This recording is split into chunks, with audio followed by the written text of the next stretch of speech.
Well, here it is, the 4th gen locker. Just got, I think I might have been customer number 1 through 5, like one of the very first. Let's see what we got here.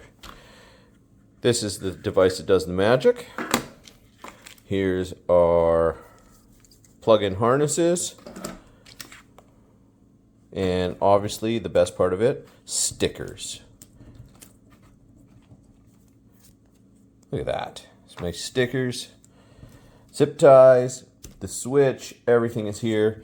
Let's go start putting this thing in. All right, this is the harness here. These tap into existing wires.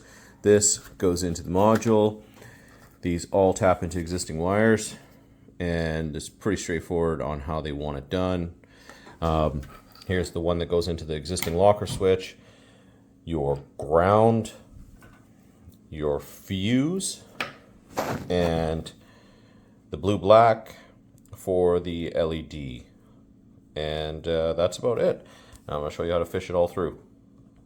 All right, step 1. Disconnect the battery. Very important. Don't do anything else unless you disconnect the battery. All right, go ahead and take out all the trim and lay everything out on the table.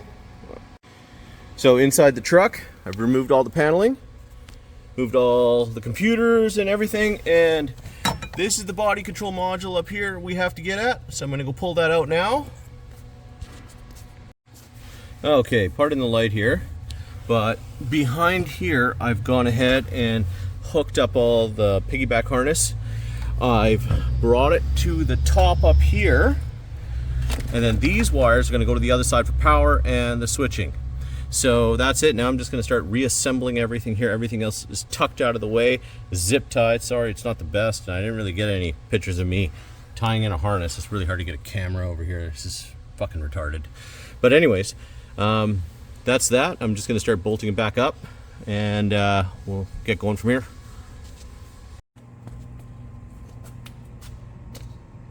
All right, now we're going to run the wire for traction control, which is right there. So that is that guy.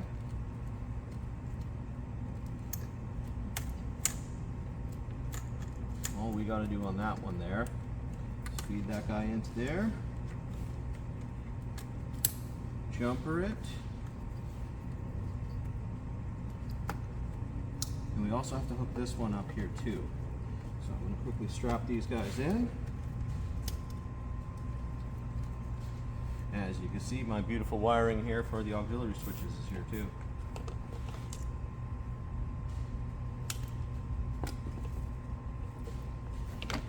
So on this side I removed the kick panel and some fish tape. This is plastic fish tape. Use that, I highly recommend it. A lot better. I'm going to push it through and pull the power cable through. Alright, so there's the wire for it. It goes right into the fuse block there. Take the other old fuse that you took out, see if I get that focus, and put it in the top of the slot. It'll be an empty slot. Zip tie it up there. You might need some extra zip ties. I don't give you enough in the kit, but whatever, no big deal. Run that and then put it there. You can't even see it. I have about 3 zip ties holding everything up there. Alright, here's the LED light. I just drilled out one of the holes here. Put it right in the front there instead of putting it in the dash or center console area there. So it's nice. I've zip tied everything up. Everything's nice. I'm going to start putting it all back together. Alright, let's test this locker out.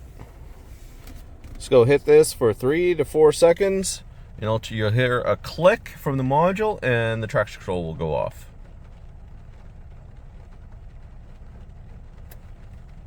There it goes.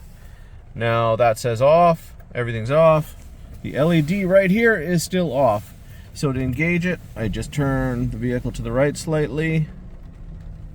Locks because of the spider gears in there. Now my rear end is locked. Everything is good. Now to take it out, hit the button again for 3 to 4 seconds. 1, 2, 3. Unclicked. Everything is back on. Still, and then it's out of lock there because we didn't really move. But if it doesn't come out of lock, just move forward, turn the vehicle a little bit, and the spider gears will disengage. So that's it. And we were in 2-wheel high for that test.